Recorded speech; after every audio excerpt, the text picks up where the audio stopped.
Hi everyone, स्वागत है आपका आज के इस वीडियो लेक्चर में। आज के इस वीडियो में हम बात करने वाले हैं असिस्टेंट मैनेजर लॉ के एग्जाम की, जिसको कंडक्ट करवाया गया था Himachal Pradesh public service commission के द्वारा। किस तरह का पेपर लेवल था, किस तरह से क्वेश्चंस पूछे गए थे, डिटेल में एनालिसिस करेंगे, विद फैक्ट्स हम जानेंगे, ठीक है। और कितने एमसीक्यूज आपको हमारी पीडीएफ से यहाँ पर देखने को मिले, सारी हम डिटेल में यहाँ पर चर्चा करने वाले हैं। तो स्टार्ट करते हैं आज के इस वीडियो सेशन को। फर्स्ट क्वेश्चन की बात करते हैं। यहाँ पर पूछा गया था, in the year 1966, on the basis of report of which commission, the districts of Punjab, Kangra, Lahore Spiti and parts of Kullu and Shimla were transferred to Himachal Pradesh. देखो, इस क्वेश्चन में सीधा सीधा 1966 से पूछा गया था और आपको मैंने पढ़ा भी रखा है कि 1966 में पंजाब का रीऑर्गेनाइजेशन हुआ था, ठीक है। तो पहले हम इस क्वेश्चन पे आते हैं, उसके बाद हम डिटेल में चर्चा करेंगे। तो यहाँ पर इसका राइट आंसर क्या हो जाना था? Option number B, Punjab boundary commission report. तो 1966 किससे रिलेटेड है? डायरेक्ट पंजाब से। तो यहाँ से आप गैस भी कर सकते थे। देखो, 1966 से बहुत सारे क्वेश्चंस आपको देखने को मिल रहे हैं। एक क्वेश्चन ये पूछा गया था कि 1966 से पहले हिमाचल प्रदेश में कितने जिले थे। तो ये क्वेश्चन भी कमीशन के द्वारा पूछा जा चुका है। एक क्वेश्चन यहाँ से और बन जाता है कि 1966 का जब रीऑर्गेनाइजेशन हुआ, तब उसके बाद हिमाचल प्रदेश के कितने जिले बने थे। तो 10 इसका राइट आंसर हो जाएगा, क्योंकि 4 जिले जो है वो ऐड किए गए थे और इस क्वेश्चन में वो 4 जिले दिए गए हैं, ठीक है। तो ध्यान रखना, इस तरह के क्वेश्चन आपसे पूछे जा रहे हैं। तो इसका राइट आंसर हो जाना था ऑप्शन नंबर बी। अगले क्वेश्चन की तरफ मूव करते हैं। क्वेश्चन नंबर 2, यहाँ पर पूछा गया है, Shilla, Kugti and Doksha are the glaciers of which of the following valleys. देखो, इससे मिलता जुलता क्वेश्चन हाल ही में जो हमने वीडियो लेक्चर देखा था, उसमें क्वेश्चन नंबर 879 में हमने मिलता जुलता क्वेश्चन यहाँ से पढ़ा था।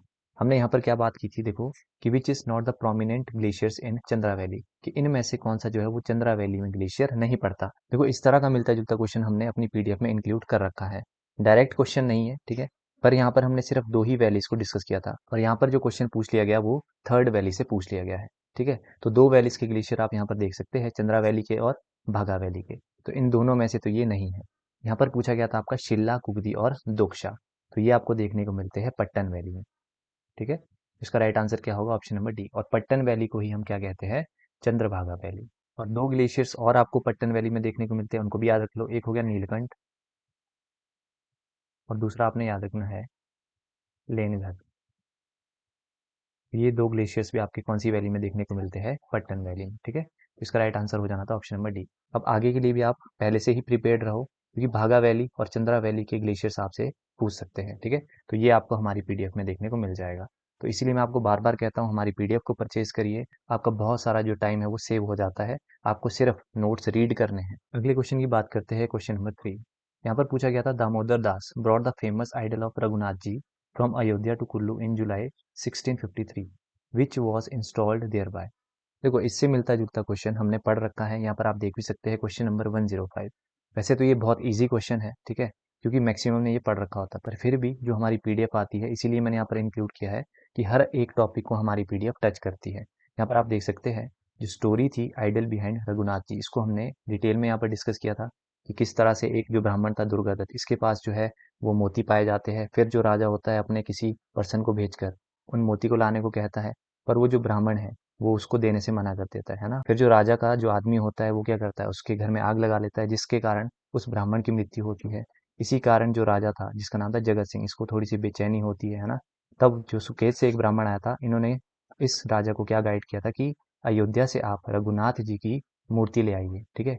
फिर 1653 में जो एक ब्राह्मण था दामोदर दास, ये जो है रघुनाथ जी की मूर्ति लेकर आए थे। तो इस तरह से हमने स्टोरी जानी थी।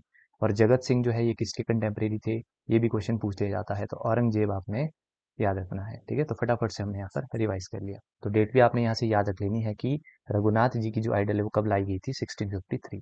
ये क्वेश्चन भी पूछ लिया जाता है। इसका राइट आंसर क्या होना था? Option number A. अगला क्वेश्चन है क्वेश्चन नंबर 4। यहाँ पर देखो क्या पूछा गया था, Mahishi Devi was awarded a national award for which of the following.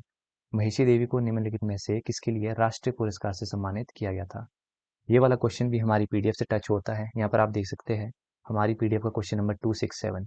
यहाँ पर क्या हमने डाला था क्वेश्चन में, Mahishi Devi who received the national award for master craftsman in 1965 is related to. तो यहाँ पर पूछा था हमने कि महिषी देवी जो है वो किससे रिलेटेड है, तो वो रिलेटेड थी कढ़ाई से, ठीक है। तो यहाँ पर अगर आप ऑप्शंस पे आएंगे तो यहीं से ही आपका एमसीक्यू सॉल्व हो जाना था। कढ़ाई किस में की जाती है? रुमाल में। तो इसका राइट आंसर क्या हो जाना था? ऑप्शन नंबर सी, चंबा रुमाल। और एक क्वेश्चन आपने यहाँ से और याद रखना है कि चंबा रुमाल को जीआई टैग कब दिया गया? तो इसको आपने याद रखना है 2007। इसी तरह से पूछ लिया जाता है कांगड़ा टी। कांगड़ा टी को जीआई टैग कब दिया गया था? 2005 में।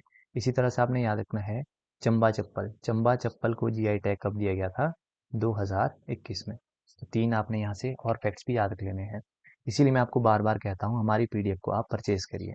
मैं ये नहीं कहता कि 100% जो क्वेश्चन है वो हमारी पीडीएफ से आएंगे, पर हमारी पीडीएफ जो है आपको इतना लायक बना लेगी कि आप ऑप्शंस को तो निगलेक्ट कर ही पाओगे, मतलब ऑप्शंस देख के आप आंसर कर पाओगे। अगले क्वेश्चन की तरफ बढ़ते हैं। क्वेश्चन नंबर 5 यहाँ पर पूछा गया था which of the following place is not associated with the coins pertaining to ancient tribal kingdom of HP. निम्नलिखित में से कौन सा स्थान संबंधित सिक्कों से संबंधित नहीं है? तो यहाँ पर अगर आप हमारे क्वेश्चन नंबर 714 पे आएंगे, यहाँ पर आप देख सकते हैं, तो यहाँ पर हमने जो फैक्ट्स यहाँ पर ऐड किए हैं, तो इन फैक्ट से ये वाला क्वेश्चन आपका सॉल्व हो जाना था। मेरे लिए तो ये क्वेश्चन ईजी था, ठीक है, पर कईयों ने ये चीज़ें पढ़ नहीं रखी होती तो उनके लिए ये थोड़ा सा टफ हो जाता है। यहाँ पर आपसे पूछा गया था कि कहाँ पर आपको जो कॉइन्स देखने को नहीं मिलते हैं, ठीक है, तो यहाँ पर आप देख सकते हैं मैंने पहले से हाईलाइट कर रखा है। अपोलोडोटस के जो कॉइन्स है वो टप्पा मेवा में हमें देखने को मिले, जो कि डिस्ट्रिक्ट हमीरपुर में है। चंबा के लचोरी और सरोल में भी हमें कॉइन्स देखने को मिले, जो कि इंडो ग्रीक कॉइन्स थे। उसके बाद ज्वालामुखी में भी हमें कॉइन्स देखने को मिले थे। अब अगर हम इस क्वेश्चन पे आए, यहाँ पर आपको पामेवा भी देखने को मिल रहा है, ज्वालामुखी देखने को मिल रहा है, लचोरी और सरोल देखने को मिल रहा है। तो इन 3 जगह पे हमें कॉइन्स देखने को मिलते हैं। तभी मैं आपको बार बार कह रहा हूँ कि जो हमारी पीडीएफ आती है ये आपको ऑप्शंस निगलेक्ट करने के लिए इतना काबिल बना लेगी कि आपका क्वेश्चन सॉल्व होना ही है। तो यहाँ पर पूछा गया था कि कहाँ पर कॉइन आपको देखने को नहीं मिले, तो औहर में जो कॉइन है वो देखने को नहीं मिले, तो ये है ऑप्शन नंबर 3। तो इसका राइट आंसर होगा ऑप्शन नंबर ए। अगला है क्वेश्चन नंबर 6।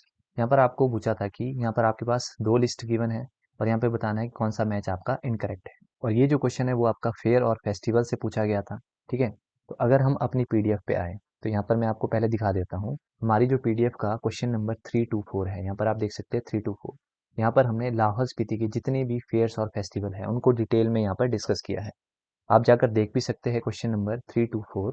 इसमें हमने डिटेल्ड में डिस्कशन की है फेयर्स एंड फेस्टिवल की। तो यहाँ से आपके ऑप्शंस निगलेक्ट करने में आपको ईजी हो जाना था।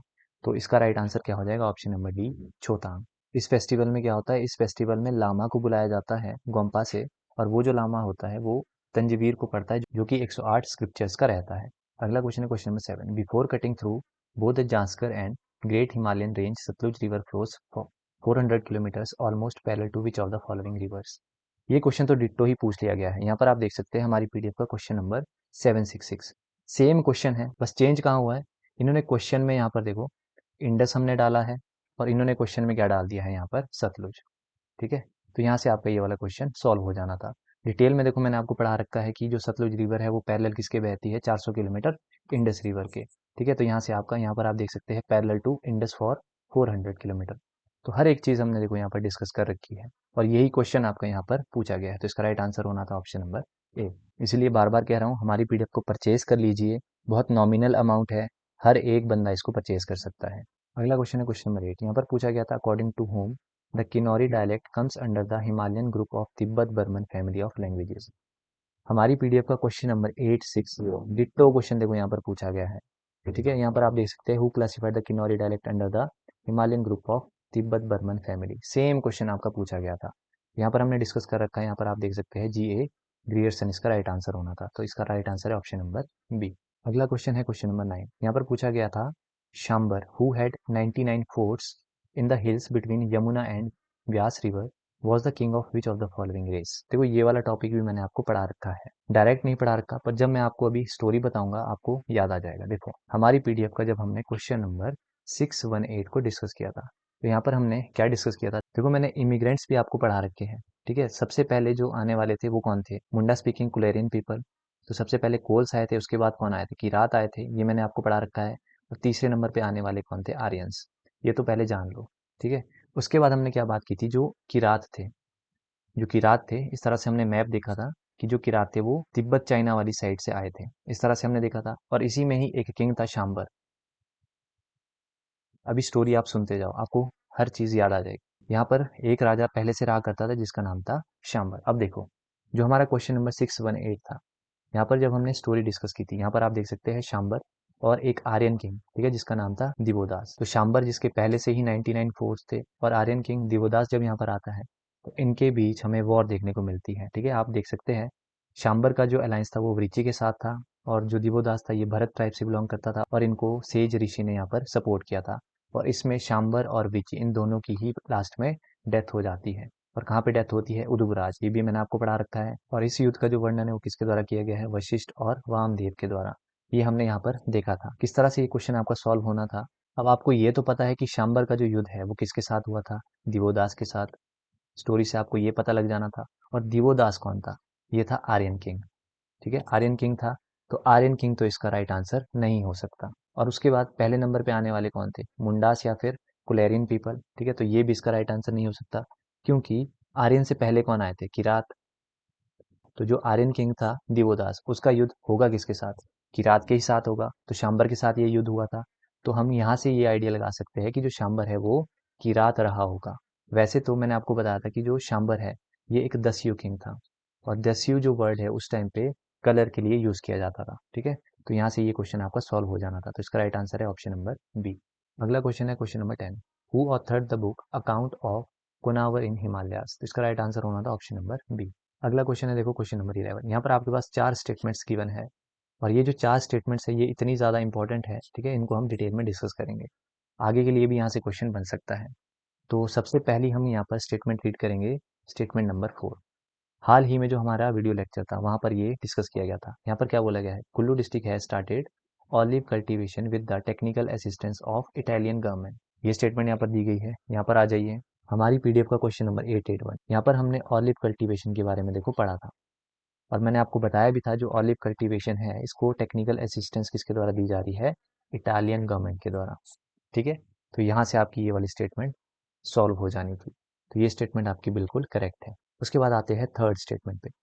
देखो ये जो स्टेटमेंट यहाँ पर दी गई है इसके ऊपर भी मैंने एक एमसीक्यू बना रखा है। ठीक है, पर वो हमने अभी तक डिस्कस नहीं कर रखा था। यहाँ पर क्या बोला गया था कि जो semen Kuznets brought and introduce the Chinese green tea. तो यहाँ पर चाइनीज ग्रीन टी से क्वेश्चन पूछा गया है। तो आपने यहाँ पर अभी के लिए याद रख लेना है, चाइनीज ग्रीन टी को किसने इंट्रोड्यूस किया था? उनका नाम था विलियम जेमसन। तो विलियम जेमसन ने चाइनीज ग्रीन टी को इंट्रोड्यूस किया था। तो ये स्टेटमेंट हमारे पास यहाँ पर इनकरेक्ट हो जाती है। तो आपका ऑप्शन नंबर सी तो हो नहीं सकता, ऑल ऑफ द अबव। ठीक है, और नन भी नहीं हो सकता क्योंकि स्टेटमेंट नंबर 4 करेक्ट है। अब हमारे पास दो ऑप्शंस बचते हैं। अब हम सेकंड स्टेटमेंट को रीड करते हैं। यहाँ पर बोला गया है saffron cultivation in Kinnaur and Lahaul Spiti has given encouraging results. तो आपको पता है सेफ्रॉन जो है वो लाहौल स्पीति में हमें देखने को मिल जाता है। ठीक है, तो ये वाली स्टेटमेंट भी हम करेक्ट मान के चल सकते हैं। उसके बाद फर्स्ट स्टेटमेंट को हम रीड करते हैं। फर्स्ट स्टेटमेंट में क्या दिया गया है? Quotes garden is a fruit research station is situated eight Mashobra. ये वाला जो क्वेश्चन है ये भी मैंने बना रखा है। ठीक है, इसको भी हमने अभी तक डिस्कस नहीं किया। जो फ्रूट रिसर्च स्टेशन है जिसका नाम है कोटस गार्डन, ये हमें देखने को मिलता है मशोबरा, जो कि शिमला डिस्ट्रिक्ट में हमें देखने को मिलता है। तो ये स्टेटमेंट भी आपकी यहाँ से करेक्ट हो जाती है। तो इसका राइट आंसर क्या होना था? Option number B. अगले क्वेश्चन की तरफ आते हैं, question number 12। In Himachal Pradesh the role of lead bank has divided into which of the following banks. जो हमारा इस बार का इकोनॉमिक सर्वे है, ठीक है, उसमें हमने इसको डिस्कस कर रखा है। यहाँ पर आप देख भी सकते हैं, मैंने यहाँ पर स्क्रीनशॉट लगा दिया है। यहाँ पर हमने लीड बैंक्स की बात की थी कि तीन लीड बैंक्स हमें देखने को मिलते हैं। वो है Punjab national bank, UCO bank और स्टेट बैंक ऑफ इंडिया। अब ये जो बैंक्स है लीड बैंक्स, ये किन किन डिस्ट्रिक्ट्स को कवर करते हैं ये भी हमने यहाँ पर देखा है। तो यहाँ पर तीन लीड बैंक्स हमें देखने को मिलते हैं। तो Himachal Pradesh state cooperative bank, ये हमें लीड बैंक में देखने को नहीं मिलता। तो यहाँ पर राइट आंसर होना था फर्स्ट, सेकेंड और फोर्थ। तो इसका राइट आंसर है ऑप्शन नंबर ए। उसके बाद है क्वेश्चन नंबर 13। यहाँ पर पूछा गया था what is the proposed budget size of Himachal Pradesh for the financial year 2024 और 25। बजट के ऊपर एमसीक्यू फॉर्म में मैंने एक वीडियो सीरीज बना रखी है, यहाँ पर आप देख सकते हैं। यहाँ पर जो फर्स्ट क्वेश्चन ही मैंने इंट्रोड्यूस किया था कि total budget presented for the year 2024-25। तो यहाँ से ही आपका ये क्वेश्चन सॉल्व हो जाना था। तो इसका राइट आंसर क्या हो जाना था? Option number B. अगले क्वेश्चन को डिस्कस करते हैं, क्वेश्चन नंबर 14। यहाँ पर क्या बोला गया है? Which of the following lakes is situated at the lower ridge of Kunzum range at an altitude of 4270 metre above sea level. देखो डायरेक्ट ही जो हाइट दी गई है उसी से ये सॉल्व हो जाना था। देखो अगर हम सूरज ताल की बात करते हैं तो सूरज ताल की हाइट हमें कितनी देखने को मिलती है? 4800 मीटर्स। चंद्र ताल की बात करें तो इसकी हाइट है 4270 मीटर्स। तो यहीं से ये सॉल्व हो जाना था। तो इसका right answer option number B. Nako lake की बात करें तो नाको लेक की जो हाइट है वो है 3662 मीटर्स। मनी महेश की बात करें तो इसकी हाइट है 3950 मीटर्स। तो ये हाइट्स भी आपने याद रख लेनी है, कहीं और आपका काम आ सकता है। तो ये था हमारा आज का एनालिसिस। किस तरह का पेपर लेवल था वो हमने डिटेल में डिस्कस किया। और आपको वीडियो सेशन कैसा लगा ज़रूर बताइएगा, और आपको पेपर लेवल कैसा लगा वो भी आप ज़रूर बताइएगा। तो लास्ट में आपसे रिक्वेस्ट करूंगा, हमारी जो पीडीएफ है इकोनॉमिक सर्वे और हिमाचल प्रदेश, इन दोनों को ही आप परचेज करिए। ये दोनों पीडीएफ आपको ज़रूर बेनिफिट देगी। तो मिलते हैं नेक्स्ट वीडियो में। Till then bye bye.